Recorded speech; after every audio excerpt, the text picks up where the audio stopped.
It's your boy, True Deal Tom. Today we are going to be doing a bit of a meme review. But instead of just reviewing the meme, we will mostly be using it as an excuse to wax philosophically. Now, what is the NPC meme? Well, recently some studies that came out over the last 10 years resurfaced on right-wing Twitter, and people have been using them to come to some really radical conclusions, to conjure a picture of humanity that is really uncharitable in most people's minds. The most prominent being the phenomena of inner experience by Christopher L. Heavey and Russell T. Hurlburt. The study surveyed 30 college students to try and capture their inner experiences at the time they were being questioned, which was at 10 randomly identified moments. The descriptive experience sampling used 5 categories to describe inner experience, which were inner speech, inner seeing, unsymbolized thinking, feelings, and sensory awareness. And essentially, the study concluded that 74% of people weren't engaging in inner speech.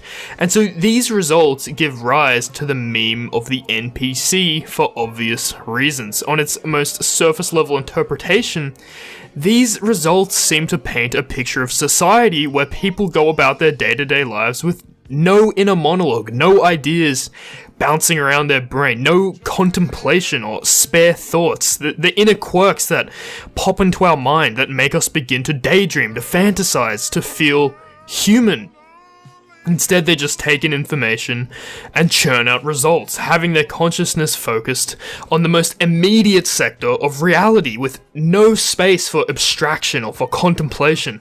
And one of the first conclusions from this narrative is about democracy. How much thinking and concentration is required to come to political conclusions, that is, to be an apt voter? Are people just too dumb for democracy?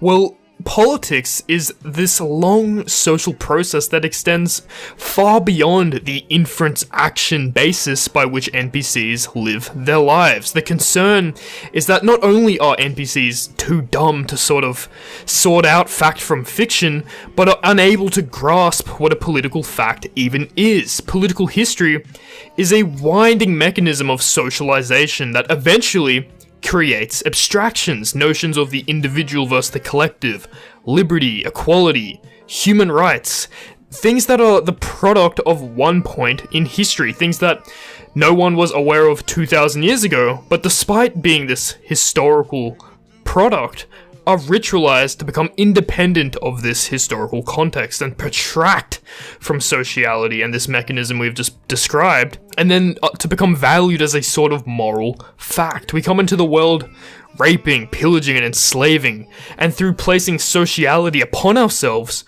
we begin to walk upright and become civilized. And so the concern over the NPC is that they take for granted political life. They aren't even aware of the mechanism that produced them. They don't know how shielded they are by the walls of civilization, and all of their perspective on political life is heralded by the mores of their time, mores which are of course downstream from power, a concept that we have discussed before on the channel. Cultural institutions that orchestrate popular opinion, the mainstream media, Times Square, Silicon Valley, and so on. These are what determine political outlooks, meaning that the NPC will sacrifice that which gave life to them once its inertia begins to slow down within the soup of mores that they live off.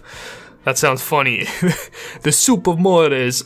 But guys, to be serious, when religion, ritual, and tradition become irrelevant, no argument can restore it.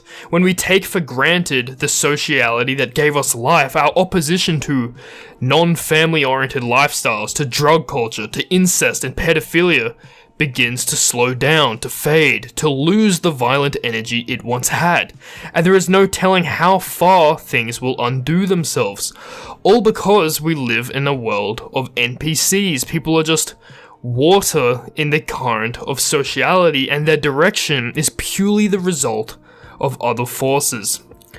But all these points aside, it must be said that the results of the study, the phenomena of inner experience, have been misinterpreted. The results could more accurately be put that people aren't engaging in inner speech 74% of the time, as opposed to the large majority of the population just having no real inner experience, as the participants were only questioned about what they were experiencing at a given moment 10 times over a week, which is to say, not all of us are engaged in this inner monologue, this constant contemplation at all hours of the day. Sometimes we become a little forgetful. The author of the study, Russell T. Hurlbut, wrote on Psychology Today, quote, "Consider inner speech.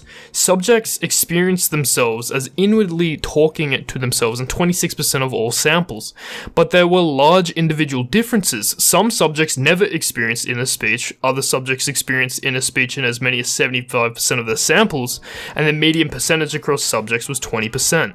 As a result of this study and others we have conducted, I'm confident that inner speech is a robust phenomenon if you use a proper method. There's little doubt about whether or not inner speech is occurring at any given moment, and I'm confident about the individual differences. Some people talk to themselves a lot, some never, and some occasionally," end quote.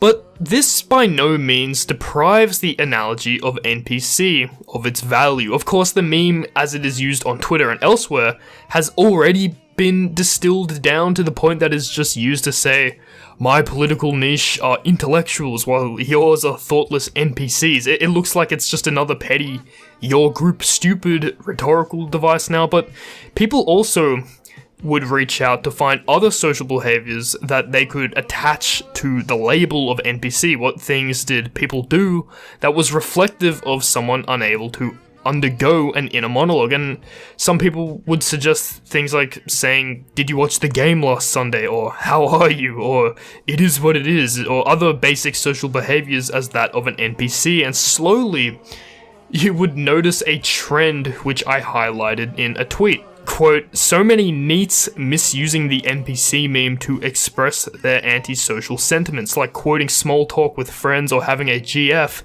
as NPC behavior. Basic social competency isn't the same as foregoing critical thought or self-reflection. Betas ruined a meme that could have potentially said a lot about larger society by making it another expression of their autism and antisocial resentment," end quote. But also, watching mainstream media and being a moderate liberal is another characteristic of the NPC.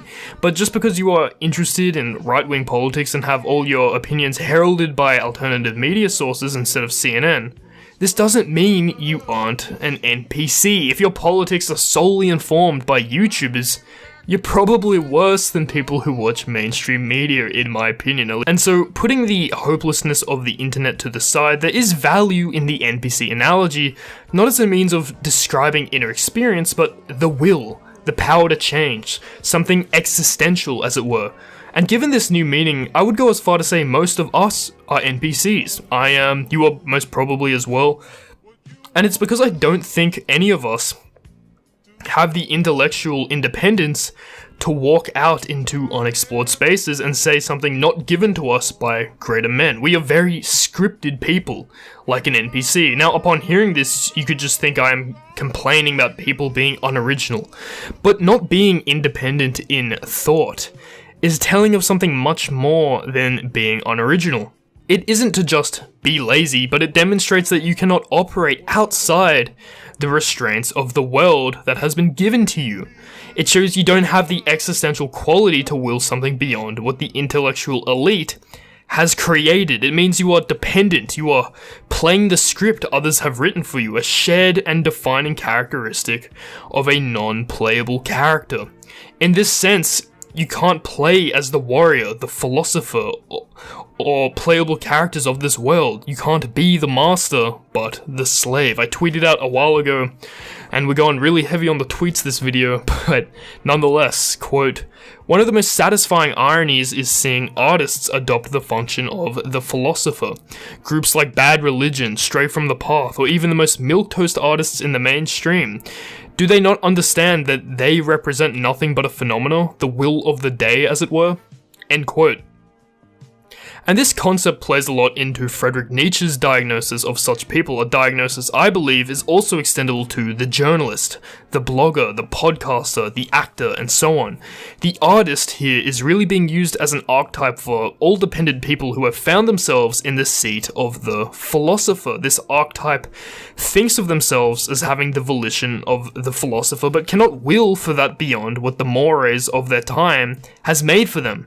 This is illustrated in the lack of an aesthetic ideal in the realm of the artist, the journalist, and so on, but is ever present for the philosopher. The aesthetic ideal is what gives life to the truly independent. Now, what does an aesthetic ideal for a non-NPC philosopher provide that is missing in the artist? Well, the aesthetic ideal is the most basic and fundamental expression of the will. Philosophers usually think of it as some instinct or sense of the most favorable conditions of higher spirituality. Nietzsche is obviously famous for saying that to the artist it either means nothing or too much. However, although it means so many different things to so many different people, the aesthetic can never be vacuous as it is often interpreted to be by the NPC. The NPC sees those that deny their desires as denying their own lives. And this would further back up the notion that asceticism is an expression of the will, because without the will, there is no asceticism. It must always express the will to something, even if it is the will to nothing. Nietzsche was famous for saying that even the will to nothing is more ideal than to not will at all, and this is what the ascetic really is. It is an answer to nihilism, as to assert one's will is to will something more purposeful, more meaningful, even if it is one's will to nothing, than to have no will at all. Now, if we rewind for a bit, we could say, what is asceticism? Well, the most basic explanation of the ascetic would be it is the antonym of sensuality. It is abstinence from pleasure. A basic example that is very widely practiced in all corners of the globe would be fasting, or abstinence from food. This is a doctrinal part of Christianity, Islam, Buddhism, Baha'i, Hinduism. It is a common ascetic practice found almost everywhere. But why do we do this? Why do we fast? When lions and wolves go hunting, they don't leave anything untouched. They don't impede on their desire to eat. In fact, it would be uniquely human to want to leave aside food that has been caught, prepared, or given to you for the purpose of denying oneself. So why do we deny ourselves? Well, the higher caste amongst us doesn't like the idea of being thrown between each desire as they pop into our heads like a plastic bag in the wind, suggesting that we don't just fulfill our desires, but we submit to them. We are slave to them, and so to deny one's desires is to say, I have agency, I have volition, and I am not a slave. It is a declaration of volition through the denial of sensuality, pleasure, indulgence. It is the denial of one's desires. To pursue the ascetic could be said to be the pursuit of possession and power over sensuality through reversing it. The ascetic sense could be said to be the reversal of sense. It is to look to where one's desires point themselves and to say no. And so the subjugation of your base to your higher nature is a way of escaping NPCdom. To be a protagonist is not to be ruled by your lower self. But because of this, Nietzsche dismisses the artist for not being independent enough in the world and against the world for their valuations to warrant any attention. They are merely servants to some greater philosophy or religion. They need an established authority and can't stand apart. For stray from the path and bad religion, that authority would be someone like George Soros. So the artist isn't really able to bring anything new into the world that stands on its own, as its own authority. They can't stand alone unless there is approval from above. This is why even people who can think and experience an idea in some sense are still not responsible for deciding where history is going, because it is outside the reach of their own volition. There is a large history that Nietzsche unpacks that explains a bit of how the history of ideas developed in such a way as to give license to journalists, artists, actors, and the most vulgar and dependent of society. For instance, Arthur Schopenhauer is interesting, and he kind of serves as the ideological foundation for the initial split of musicians from other forms of art. Schopenhauer thought that music was more than just presenting images and visions of phenomenality, but instead, music was communicative of the will itself. It was an expression of the will in its most unfractured, upfront, and honest form. And to Schopenhauer, the redemption of the will could only be attained through representation, through symbols and language and acts of communication. So this Schopenhauerian philosophy that had gained popularity in the late 19th century could quite be causal in the musician's rise to this priestly class, to becoming an oracle. He would become the mouthpiece of the above and would begin to utter metaphysics and eventually aesthetic ideals. So Schopenhauer put forward his view of beauty and aesthetics, not aesthetic, as this moment of release from the vile urgency of the will, and he had done so at a young man, at the age of 26, so his position is quite reflective of this period of his life, not just in virtue of his age, but also in virtue of his writing, as Nietzsche evidences. But Schopenhauer writes of the beautiful as, again, deliverance from the vile urgency of the will, a sabbath of the penal servitude of volition. His position is an interested one that sees himself as a tortured man wanting to find a release from his torture. And this is what it means for a philosopher to pay homage to the aesthetic ideal in Nietzsche's view, which is very much contrasted by the artist.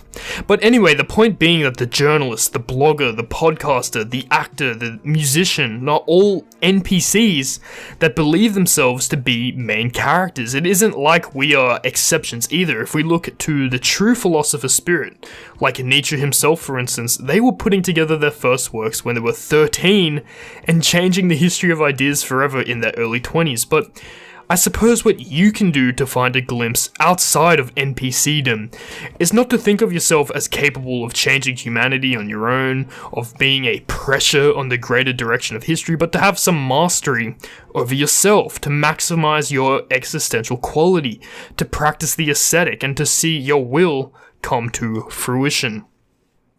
But anyway guys, thanks for watching. That's gonna have to do it for this one. This was a video that was requested, and I just thought I would like to get it out there. I got another video coming soon on some topics that are particularly esoteric, which I hope some of you guys like. But I also like to say thank you to my patrons, because I got a few new ones of you, which I greatly appreciate after the last video I put out on Intro to Neoconservatism. So thanks a lot guys, thanks for donating, it really goes a long way. But anyway guys, I'll catch you later.